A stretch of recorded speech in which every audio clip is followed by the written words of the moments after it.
And so it was, late in the 20th century, that a pox fell upon the land, a plague of home videos that were limited in intelligence. There was brain drain, and terminal boredom swept the countryside. The maker looked down and was not pleased by what he saw, and said, "This is not good."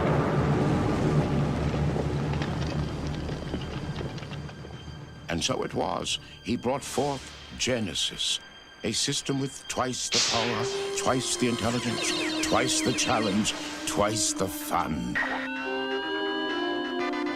Only a chosen few were called forth to experience this new dimension of high-definition graphics and stereo sound. And the makers saw what he had done and said, "Now that's not bad. Discover Genesis, and your world will never be the same." The story of the Sega Genesis actually started in the early 1980s.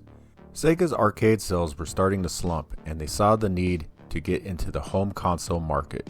The push to get into the home console market was led by Sega Enterprises Limited president Oyoa Nakayama.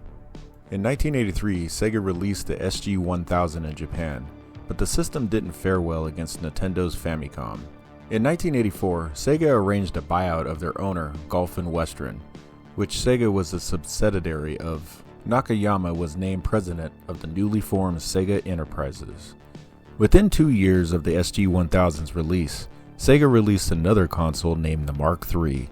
Now we all in North America know the Mark III as the Sega Master System, which was released here in the United States in 1986 to compete with the Nintendo in the American market. However, just like in Japan unfortunately, the Master System wasn't very successful, which Sega already anticipated, and within just a few days of launching the Master System in the United States, work already began on a new console. With two of Sega's best R&D engineers at the helm, Hideki Sato and Masumi Ishikawa. In 1987, another stroke of bad luck hit Sega. NEC, one of Japan's biggest electronic companies, decided to launch the PC Engine. Sega at this point saw the need for a 16-bit system because of the release of the PC Engine, and rumors of a 16-bit console being developed by Nintendo. So the decision was made by Ishikawa to develop a system with a 16-bit microprocessor and a second 8-bit Zilog coprocessor to help take the load off the main processor for the system sound. The exterior of the console was designed to emulate the look of audio equipment at the time, and also the interior of automobiles. This decision was made to distance itself from toy-looking consoles, hoping to attract older consumers. The Mega Drive was released in Japan on October 29, 1988. Unfortunately for Sega, its release was 1 week after the Super Mario Bros. 3 game was released on the Nintendo. And with the PC Engine being very popular in Japan as well, Sega was running a distant third in the console race. Sega now knew at this point it needed to act in North America, and fast. Tonka, the American toy company, was distributing the Master System for the Sega at the time, but Sega was not impressed by their marketing tactics. So for the Sega Genesis distribution, they decided to seek help from another company. Sega then contacted Atari and made a proposal with CEO Jack Tramiel, but Tramiel refused the offer, instead deciding to work on the Atari ST line of computers. So at this point, Sega basically said screw everybody and opened its own Sega of America division to handle marketing and distribution of the Sega Genesis. The Genesis launched to a limited market just like the NES did previously. This was done to test the American market before the full release. It was launched in New York City and Los Angeles on August 14, 1989. Due to the successful sales of the console, it was released to the rest of the United States later that year in several batches. Sega in different parts of the world decided to distribute the console through different companies as well. It was released in Europe and Brazil in September of 1990, and in other parts of the world with different distributors on various dates. Marketing in North America was handled by former Atari Corporation Entertainment Electronics Division President Michael Katz. He wanted to market the system for its arcade-like gameplay and graphics, and came up with the slogan, "Genesis does what Nintendo don't." But by mid-1990, cats did not reach the sales goal set by Nakayama for 1 million units sold, and only 500,000 were sold. So at this point, Nakayama fired and replaced him with Tom Kalinske. He saw that Nintendo was successful with having iconic video game characters like Mario and wanted to repeat that kind of success. At this point, Sega's mascot was Alex the Kid. Although popular in Japan, in North America, nobody really knew him and didn't relate to the character. Sonic was made to show the speed and graphic capabilities of the Genesis, along with being a cool character, as Sega was trying to reach a cooler crowd of gamers. The strategy worked and sales of the Genesis increased. Other marketing techniques were put in place, like reducing the cost of the console, hiring developers that targeted American audiences, and a very aggressive ad campaign. Sega was also successful in creating different add-ons for the system, with the addition of the power-based converter, the 32X, and the Sega CD. The Genesis had reached the 32-bit and CD-ROM game market, and having backward capability to the Master System helped sales of the older Master System games as well. Sega also showed their hand in the rating system for video games. In the early to mid-1990s, watchdog groups were condemning video games for the violence that they portrayed. Sega even went to congressional hearings because of games like Mortal Kombat and Night Trap during these proceedings. The video game rating system was set up by December of 1994 and was being put on video games. But since there was a rating system now, Sega decided to release Mortal Kombat 2 completely uncensored and not having to use a code to get the blood or fatalities. They were really the first to test the system, and it worked, as we can see by games that are released today. Sega discontinued the Genesis in 1997, selling over 30 million units worldwide. Another 4.5 million units were sold by other distribution companies worldwide as well, bringing the total to about 35 million consoles, with most of these sales being in North America and in Europe. Sega finally achieved success in the home console market, with help of great marketing and one little hedgehog. Now let's look at some of the best games for the Sega Genesis. One of my favorites, let's dive into the ninja-tastic world of Shinobi III, Revenge of the Ninja Master. Strap in folks, because we're about to ninja chop our way through one of the best Sega Genesis games. Now, if you never played this game, you're missing out on some serious 16-bit martial arts action. It's like the 90s version of becoming an actual ninja without leaving your couch while eating Doritos and guzzling Crystal Pepsi. Talk about convenience. Let's talk about the graphics. For a game released in the early 1990s, this thing is a work of art. It's just gorgeous. The colors pop, the environments are detailed, and when you throw a star, it looks like a work of art. Take that, you 16-bit pixelated bad guys. And let's not forget about the music. Oh man, the soundtrack slapped harder than a ninja's roundhouse kick. It's like they hired Mozart to compose while Jackie Chan did the choreography.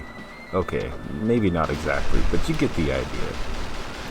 Now gameplay-wise, it's as smooth as silk. You'll be wall jumping, sword throwing, and ninja flipping your way through levels faster than you can say, "I'm a ninja master." It's challenging enough to keep you on your toes, but not so hard that you'll toss your controller across the room. Trust me, I've been there and broke a few controllers doing that. Boss battles? Oh, they're like ninja duels on steroids.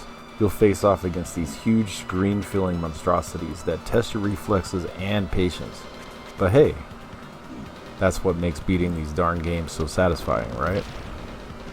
So if you're asking yourself, should I play Shinobi III Revenge of the Ninja Master? Absolutely. It's like the ninja equivalent of finding a winning lottery ticket in your grandpa's old jacket. Seriously, this game is one of the best reasons to dust off your Genesis and relive those glory days.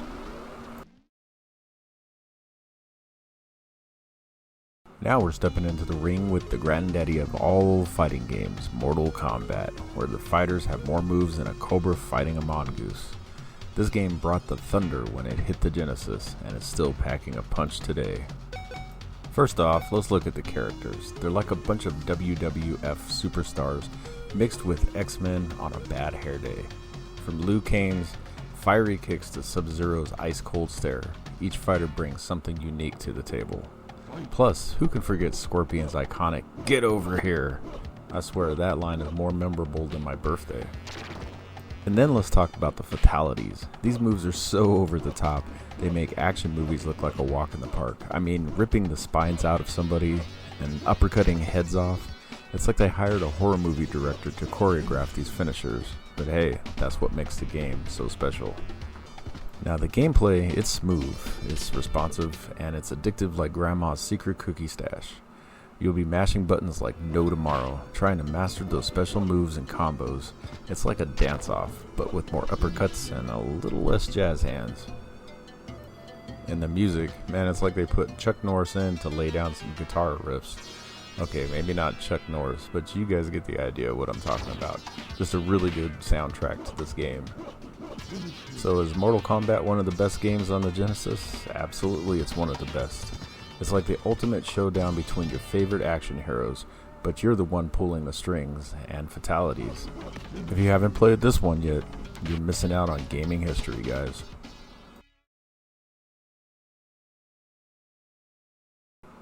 Now we're taking a trip back to the 1990s with a game that's truly out of this world. Literally, it's named Out of This World. So buckle up, because we're about to go intergalactic. Alright, so first impressions. This game throws you right into the deep like you've just been tossed off a spaceship. You play as this dude who's basically an 80s tech nerd trapped in a sci-fi nightmare. It's like Bill Gates meets E.T. with less Reese's Pieces and a little bit more deadly puzzles. So let's talk about the graphics. For a game released back when people were still rocking mullets, this game is surprisingly great. The environments are moody, the animations are smooth, except when I get stabbed by alien lasers all the time. And the whole thing feels like you're starring in your own sci-fi movie. Now the puzzles in this game, they're tougher than the pot roast at my old high school. You'll be dodging aliens, solving cryptic puzzles, and trying not to get vaporized every 5 seconds. It's like they took a Rubik's Cube and dipped it in alien goo and threw it into the game. But hey, that's what makes this game so addictively frustrating. And let's not forget about the music. It's like John Williams, the composer from Jurassic Park, Star Wars, Indiana Jones, had went to space and decided to compose a symphony for aliens. It's eerie, it's intense, and it's perfect from when you're running away from laser shooting aliens. So is Out of This World one of the best games on the Genesis? I definitely think it's one of the top 5. It's like the ultimate blend of sci-fi adventure and 90s challenge. If you're looking for a game that'll make you feel like you're stranded on an alien planet without actually having to leave your couch, this is it.